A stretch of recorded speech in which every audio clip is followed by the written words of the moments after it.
Well, hello everyone, and welcome back to Hard Money Jim. Today, we're going to talk about the real meaning of inflation. Last week, right here in the mountains of Grand Teton National Park near Jackson Hole, where I live, all eyes were on the Fed for its big annual meeting. This is an event that brings the world's most famous economists right here to my doorstep. Now, this is not just any conference, it's perhaps the most anticipated economic summit of the year. And what did these economic luminaries talk about? As expected, inflation was a hot topic, and you can bet the term inflation echoed through the halls of Jackson Lake Lodge hundreds of times last week. After all, inflation isn't just a passing problem, it's considered the most critical economic challenge of our era. But what is inflation? The word means different things to different people, and its usage has changed drastically over time. Now, according to my Oxford English Dictionary, the OED, dated 2002, inflation is defined as, in economics, an undue increase in the quantity of money circulating in relation to the goods available for purchase. And the popular definition is an unwarranted general rise in prices leading to a fall in the value of money. The first economic definition is pretty close to the one I prefer, an undue increase in the quantity of money. However, notice that that's much different from the second popular definition, which refers to a general rise in prices, which is a little closer to the definition that many economists use today. In recent years, economists at the Fed and other central banks have adopted and further refined the popular definition, which is pretty surprising in my view since they're economists. And they now say inflation is an increase not in general prices, but in consumer prices, as measured by their favorite official price index. So inflation to the Fed doesn't describe an increase in the money supply, nor does it include a rise in the prices of homes or common stocks. But it does include a rise in the prices of eggs and cars and rent, which are in the Consumer Price Index. Now, the Fed measures inflation as changes in the Personal Consumption Expenditures Index, shown here, which is similar to the well-known Consumer Price Index. For example, if this PCE increases year over year by 4%, the Fed will declare that the inflation rate is 4%, or just inflation is 4%. Moreover, the Fed now says a PCE rise of over or under 2% is undesirable, while an increase of 2% is just right. So consumer price inflation of 2% is good, they say, while rates higher or lower than that are not good. As you can see on the far side of this graph, their current PCE measure is about 2.6%, so inflation is, by their definition, still too high. So let's look now at the purpose of definitions. Is this definition truly helpful for understanding inflation? Does it help us grasp what it's like to live in an inflationary economy? Does labeling inflation simply as price increases clarify our understanding of those price increases? Stated another way, does defining inflation as an increase in consumer prices have any real cognitive value? As the philosopher Ayn Rand put it, quote, "The purpose of a definition is to distinguish a concept from all other concepts and thus keep its units differentiated from all other existence." Now, differentiation requires identifying the essential or the most fundamental characteristic of the concept we're considering, because it's this fundamental characteristic that makes the concept different from all others. To illustrate with a classic example, we define man as the rational animal because our rational faculty is what makes humans fundamentally different from all other animals. If we said man is the mammal with an opposing thumb and forefinger, well, that might be true, but it would tell us practically nothing about the essential difference between a human and an ape. To illustrate this problem further, what would you think of a doctor who, upon noticing his patient has a high body temperature, immediately diagnoses fever and plunges the patient into an ice bath? He'd lower the patient's body temperature all right, but he also might kill him in the process. Defining the patient's illness merely as an increase in body temperature obscures understanding of the underlying problem. Any doctor who treated a sick patient this way should be rejected as a quack because he's assuming a mere symptom is a fundamental problem. Instead, we'd expect a good doctor to go beyond taking the patient's temperature. He'd conduct a battery of tests and notice all the other relevant symptoms that the tests reveal. Relying on his knowledge and experience, he'd then find the common denominator, the cause of all the symptoms he observes. Perhaps he'd diagnose dehydration or a bacterial infection or a virus or even cancer. And these underlying causes would then determine how he defines the disease rather than just dismissing it as, quote, a fever. Now, in the same way, if we define inflation simply as an unwarranted increase in consumer prices, then anything that increases consumer prices must be a cause of inflation. And we then lose the ability to differentiate between price increases caused by an increase in the quantity of money, or by a decrease in the quantity of goods sold, or by a change in consumer preferences. For instance, you could claim that price increases due to hurricanes or earthquakes, which cause temporary shortages of goods and then raise prices in the short term, are an example of inflation, and therefore they're in the same category as price increases caused by a flood of new money. Obviously, these two are very different, should both be called inflation. Now, here's an example of that. Here's an economist from a prestigious investment bank who literally blames inflation on a cyclical weather pattern. This is from a recent article in Zero Hedge. The headline reads, quote, "A headwind for policy normalization, Morgan Stanley adds El Nino to list of inflation risks." And the article read, "El Nino most directly affects consumer inflation as food and energy commodities prices pass through." So Morgan Stanley feels this is valid because they, like the Fed, define inflation as increased consumer prices.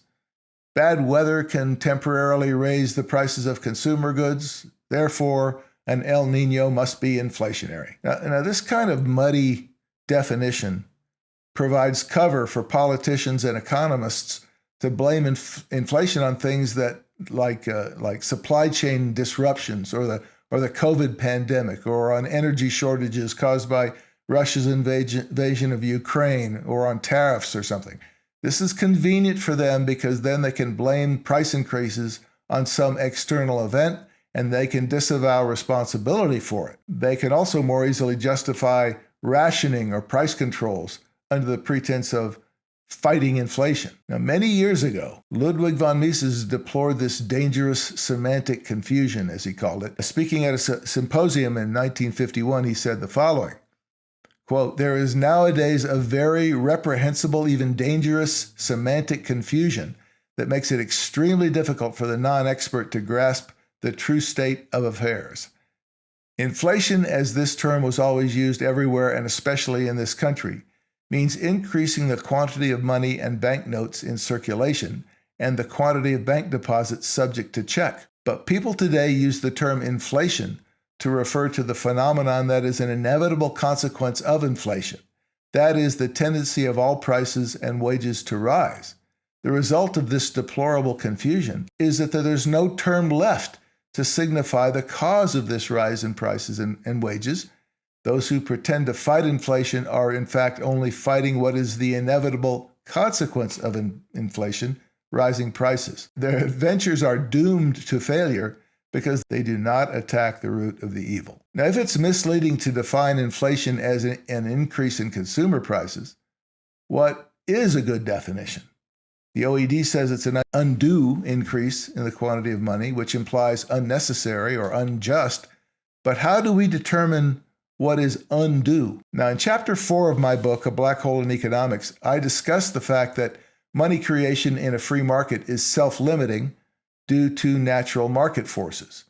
Commercial banks operating in a free market cannot create an undue amount of money, at least not for a prolonged period, because any tendency toward expansion is limited by gold and gold reserves, and it will self-correct. And you can refer to my book for the details on that. If banks operating in a free market cannot create excessive money, we are therefore left with the fact that only government intervention in the banking system can enable a prolonged or persistent increase in the quantity of money. And this fact leads us to a better, more useful definition of inflation, developed by Professor George Reisman in his great 1994 work, Capitalism. I'll quote now, "Inflation itself is not rising prices, but an unduly large increase in the quantity of money caused almost invariably by the government. In fact, a good definition of inflation is an increase in the quantity of money caused by the government. A virtually equivalent definition is an increase in the quantity of money in excess of the rate at which a gold or silver money would increase." Now, this is the most fundamental definition of inflation I know of, with all credit to Professor Reisman. I also use the term unproductive money creation, which I believe is roughly equivalent to money creation caused by the government. And I say this because there can, of course, be individual instances of unproductive money creation. By that I mean bad loans in a free market. But bad loans cannot be a lasting or systematic characteristic of free market banking because of its self-correcting nature. So what is the full nature of inflation? In addition to unwanted price increases, there are other important consequences of excessive money creation caused by the government, which we are now about to explore with a famous historical example. And the purpose of this excursion into financial history is to highlight the numerous malignant consequences of inflation. And in reviewing this history, we're going to be like the good doctor who observes that his patient has a temperature, but then delves deeper and discovers many adverse effects arising from some fundamental cause. And some of these effects are unseen at first, and some of them are even more destructive than rising consumer prices, but all of them arise from unproductive money creation caused by the government's policies or actions. To appreciate the damage that government money creation decisions can do, we're going to examine now a famous modern example of an asset bubble that caused really incalculable damage over an extended period of time. As we dive in, we're going to refer to something called the Cantillon Effect, which tells us that prices will go up first at the point where new money is first spent. If the new money is first spent on investments like commercial real estate or stocks, these prices will rise first. If the new money is spent first on consumer items, such as airline tickets or refrigerators, these items will rise first. And we're going to come back to this Cantillon effect in a moment. So let's talk about the 1980 Japanese asset bubble. As our example of bad money creation, properly known as inflation, we're going to review the Japanese property and stock market bubble of the 1980s, examining both its causes and its effects. This is a chart of a price index of the 225 largest stocks in the Japanese stock market. Notice that Japanese stock prices went almost vertical in the mid-1980s, peaking in late 1989. The market then crashed abruptly, and it took until 2024, nearly 35 years later, for Japanese stocks to recover to their 1989 price level. And those of us who track stock prices know that this is one of the classic asset bubbles in financial history. To tell the story of this famous bubble, I'm going to rely mainly on the work of Professor Richard Werner, an Oxford economist who I hold in high esteem. First, a little background on Richard Werner. He's a remarkable scholar who speaks and writes fluently in German, English, and Japanese. Prior to and during the Japanese bubble, he was an investment analyst covering the Japanese market for the investment firm Jardine Fleming. In the early 1990s, he conducted research inside the Bank of Japan. In 2003, he published a book titled Princes of the Yen, explaining the Japanese bubble. 14 years after the stock market crash, Japan was still reeling from its devastating effects, but no one seemed to understand what had happened. Werner's book provided the explanation, becoming a Japanese national bestseller for a while even outselling Harry Potter. And there's also a video version of Princes of the Yen available online, which I highly recommend. And it's a major source in the account that follows. Now, we're going to start this story with some basics on the structure of Japan's financial industry. Following World War II, Japan's financial regulations and monetary policy were governed by the same system that had run its wartime economy. Japan's Ministry of Finance, the MOF, roughly equivalent to the U.S. Treasury, oversaw fiscal matters, while the Bank of Japan, the BOJ, the central bank, took care of monetary policy. Under the law at the time, the BOJ answered to the MOF for most policy matters, including interest rate targets. The MOF engaged in a fair amount of central economic planning by developing an industrial policy. This was different from the financial governance in the Western nations, which typically did not officially engage in central economic planning. Now, within just a few decades after the war, Japan staged an amazing economic recovery. The BOJ, the Bank of Japan, played a key role in the initial recovery by creating enough new cash reserves to buy out the bank's holdings of worthless war bonds and therefore putting the banks on a solid financial footing. The BOJ created new reserves like all central banks in the post-gold era. It conjured cash reserves out of thin air and used them to purchase bankrupt bonds and bad loans at face value, thus neutralizing and monetizing all this bad debt. The basic pre-war financial system was still intact, but with an important difference. Japan's system of allocating bank lending to favored industries, which had built a war-fighting machine capable of projecting power around the world, was redirected to a peacetime footing. During the decades following the war, the BOJ continued its wartime policy of allocating credit to its subsidiary banks.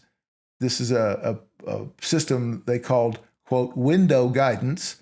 Under this system, the BOJ gave its member banks quotas for lending, dictating or strongly encouraging how much each bank could lend and which economic sectors, steel, autos, chemicals, etc., should receive the new money. Now, there was some room for flexibility, but the BOJ fundamentally controlled where the new money flowed, especially at the industry level, at the sector level. This was a war economy system adapted to the production of consumer goods for export and domestic consumption. A 1951 amnesty on war criminals had returned most of the banking bureaucracy to their previous positions, so the system retained its technical banking expertise. Simply put, the Japanese wartime money factory, the commercial banks, basically converted themselves from financing tanks and submarines to financing factories for peacetime goods. Japan actually flourished under this system during the 1950s, 1960s, and most of the 70s, and its citizens' quality of life improved very rapidly. For example, in 1959 alone, Japan's real economy expanded by 17%, an almost unheard of rate of growth, unprecedented, as far as I know, in modern economies. And while that's impressive, this growth was not wholly unexpected for a productive, enterprising population that's rebuilding an economy that had been utterly, ruined by war. The rate of increase in the money supply under this post-war system was fairly high, but not extraordinary, typically 7 to 10% per year, according to Bank of Japan statistics available today from the U.S. Fed. However, this rate of money production resulted in only moderate consumer price increases at first because Japan grew its physical production so fast. For the most part, the production of industrial and consumer goods kept up with the production of money, so price increases of industrial and consumer goods were modest. However, when the U.S. abandoned the gold standard in 1971, the dollar fell hard against the yen and other currencies, and that made Japan's exports less competitive in price. To protect its export markets, the BOJ wanted to weaken the yen. So using its, quote, directed lending architecture, The MOF and BOJ began aggressively expanding bank lending in the early 1970s, and this caused annual money supply growth that sometimes exceeded 25% per year.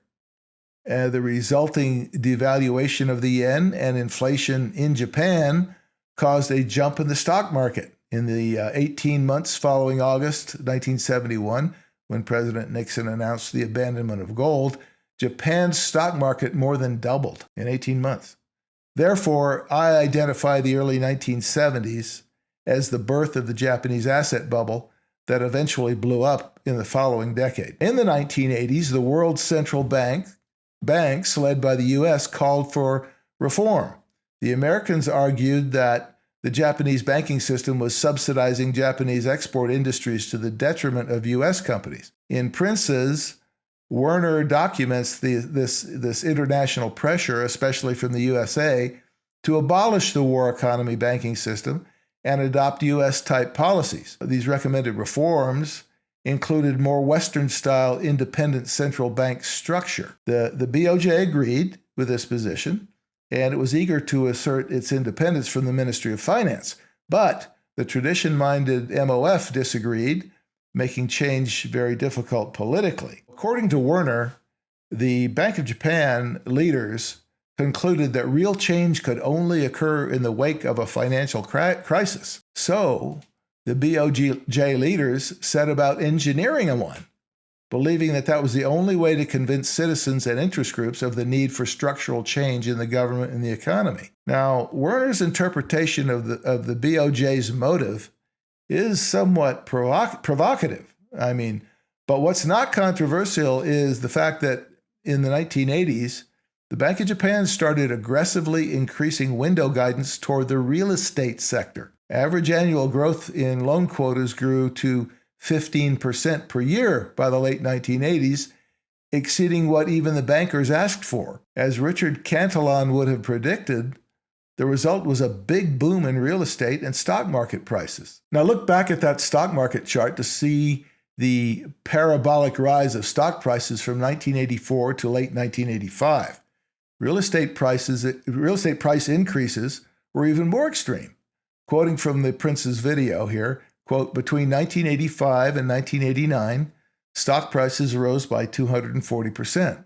Land prices increased 245%. By the end of the 1980s, the garden around the Imperial Palace in Tokyo was valued equally to the entire state of California. The market value of only one of Tokyo's 23 districts, the Central Chiyoda Ward, exceeded the value of the entirety of Canada. Although Japan had less than 4% of the land area of the USA, its land was valued at 4 times that of the USA. So by the late 1980s, speculative fervor just took over. Traditional manufacturers started playing the market. These were company hedge funds, the so-called Zytec, using borrowed money to make speculative investments. Sometimes their investment gains exceeded the profits from their regular businesses, as in the case of the car maker Nissan. Shiny new buildings rose up in the cities. The labor market boomed so much that there was worry about a serious labor shortage. Companies enticed new workers by giving them lavish vacations and signing bonuses. According to interviews by Werner, corporate life became a continual holiday. Media articles in the New Japanese Economy famously and incorrectly identified the cause of this apparent prosperity as high and rising productivity. Books on Japanese management techniques based on ancient samurai war strategies became bestsellers. As often happens, market observers were confusing brains with a bull market. I was a stockbroker at this time, and I remember this very well. Still, the Bank of Japan increased window guidance for property lending every year. The only way to fulfill these expanded lending quotas was to increase unproductive lending. And the Bank of Japan offered bankers more than they wanted to lend against property and stocks, and eventually forced the banks to increase their loans.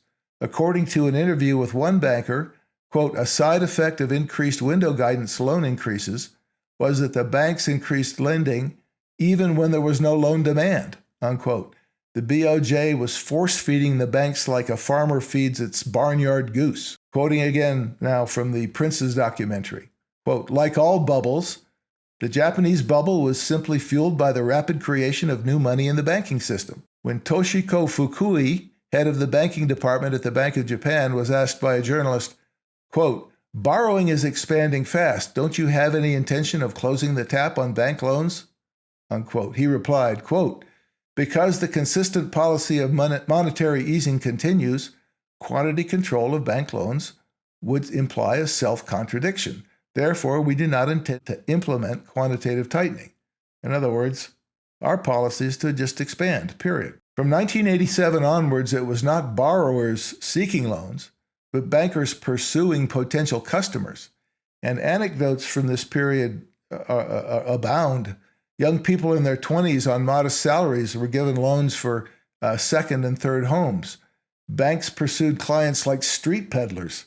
According to one interviewee, quote, if a newlywed couple wanted to buy a house, banks would offer double the amount they asked for. To push the loans, bankers made increasingly exaggerated assessments of land values, which made the low loan-to-value ratios look better. Now, the average Japanese citizen knew something was wrong. People in the street called it, quote, excess money. Here's a quote from the Prince's documentary. Quote, only economists, analysts, and those working in the financial markets or for real estate firms knew better. They dismissed such simplistic analysis. Land prices were going up for far more complicated reasons than just excess money, they claimed. Ordinary people simply did not understand the intricacies of advanced financial technology. Yeah, in other words, don't believe your lying eyes.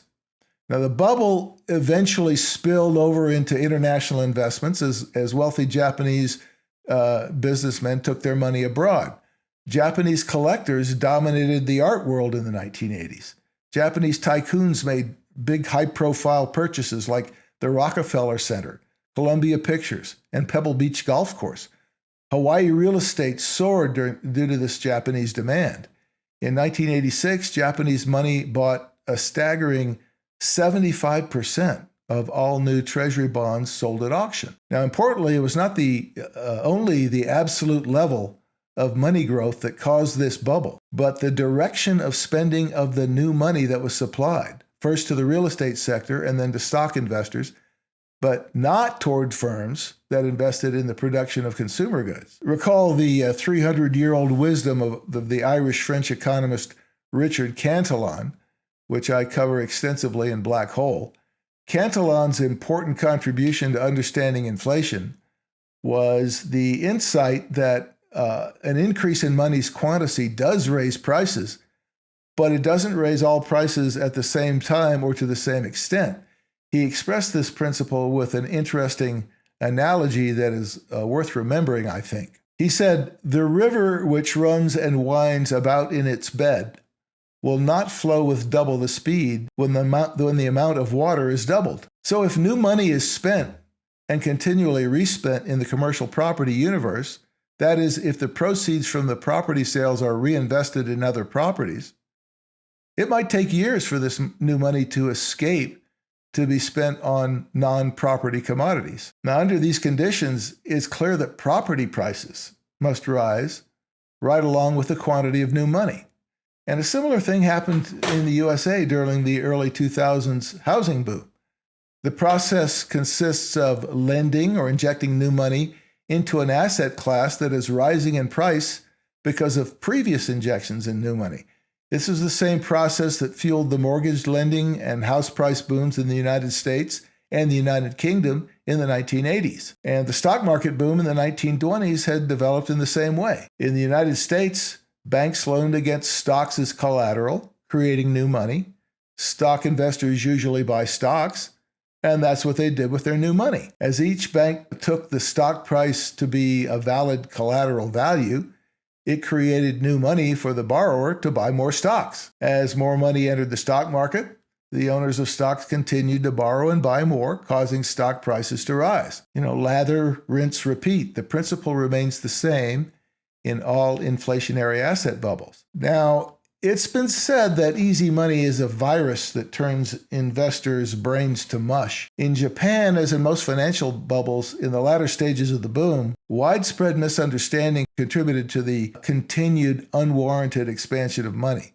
According to Werner, each individual bank thought it was safe to accept a certain percentage of the value of the stock as collateral, but it was the actions of all banks together that drove up the overall market. None of them understood the systemic effects, in other words. The Japanese asset bubble continued inflating right through the late 1980s. Viewed over the long term, the inflation in the value of Japanese real estate was staggering. According to Werner, quote, in Japan, total private sector land values rose from 14.2 trillion yen in 1969 to 2,000 trillion yen in 1989. Now, that's an increase in prices of 140 times in 20 years, which equates to a rate of increase of about 28% a year, compounded. Well, so then suddenly in late 1989, the party stopped because at his press conference as the 26th governor of the Bank of Japan, Mr. Yasushi Mieno said, quote, since the present policy of monetary easing had caused the land price problems, real estate lending would now be restricted. So he looked around, Mr. Mieno. He looked at the bubble, saw asset prices rising. The gap between rich and poor was getting bigger.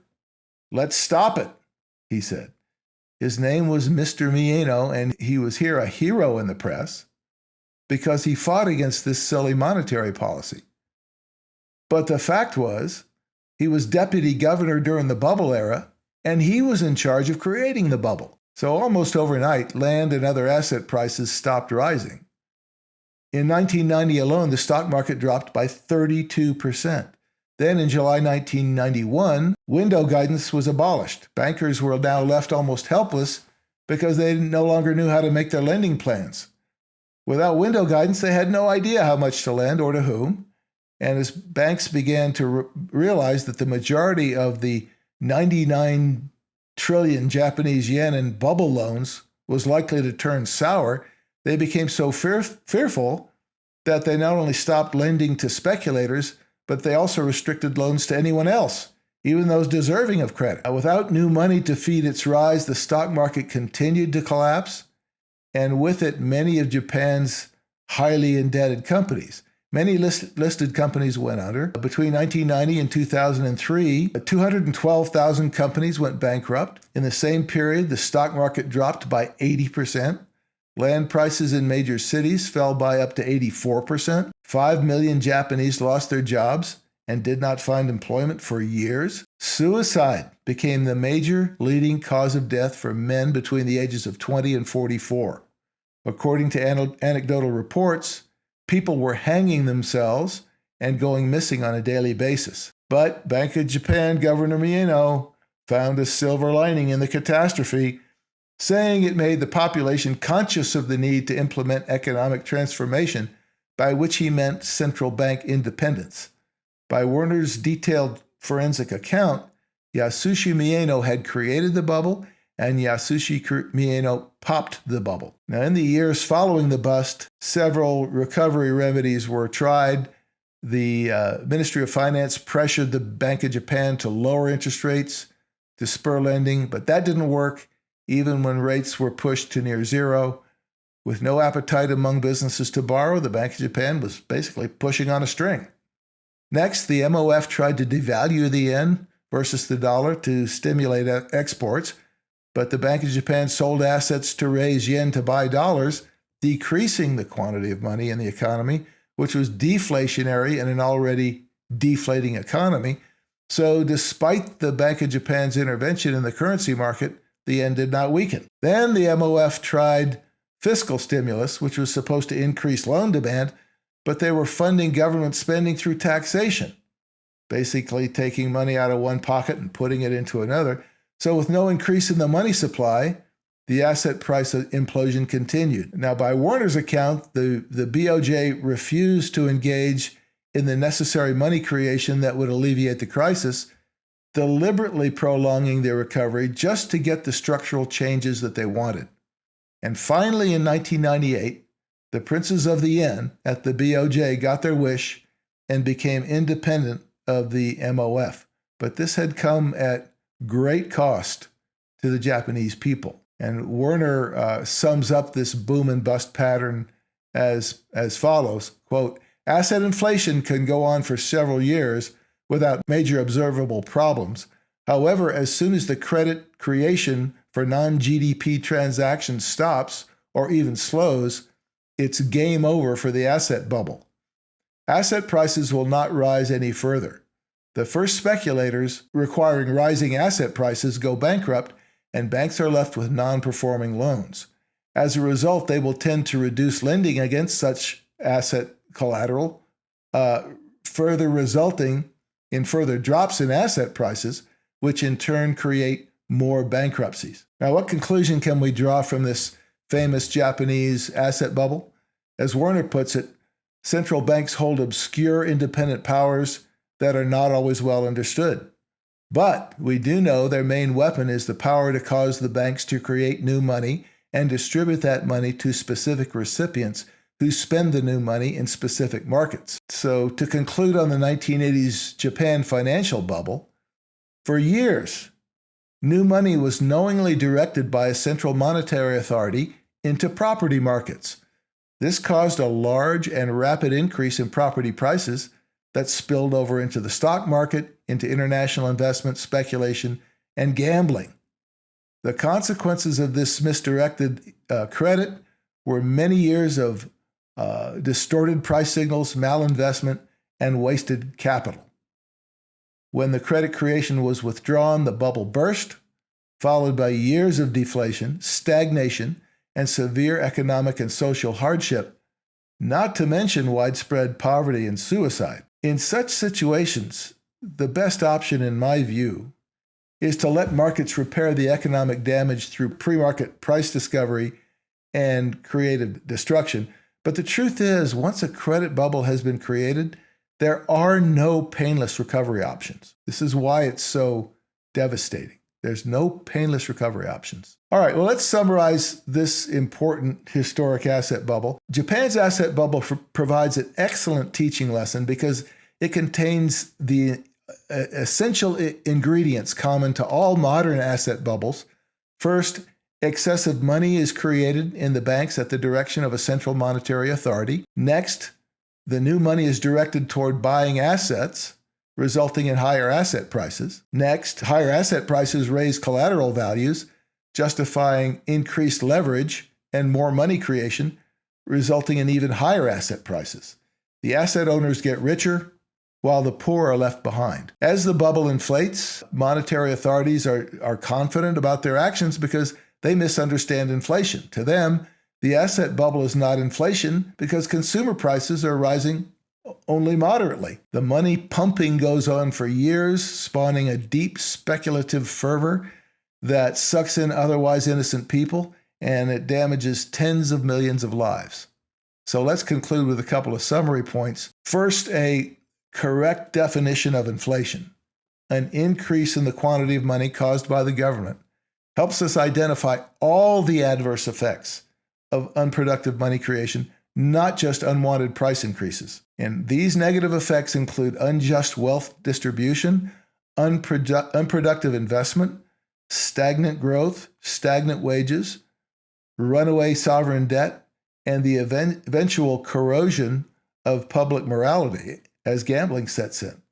The problem of inflation is thus far greater than just a rise in consumer prices. The second point, government monetary authorities cause inflation and all its adverse effects by seizing control of the money creation decisions normally made by commercial bankers and then directing that new money to groups who benefit unjustly.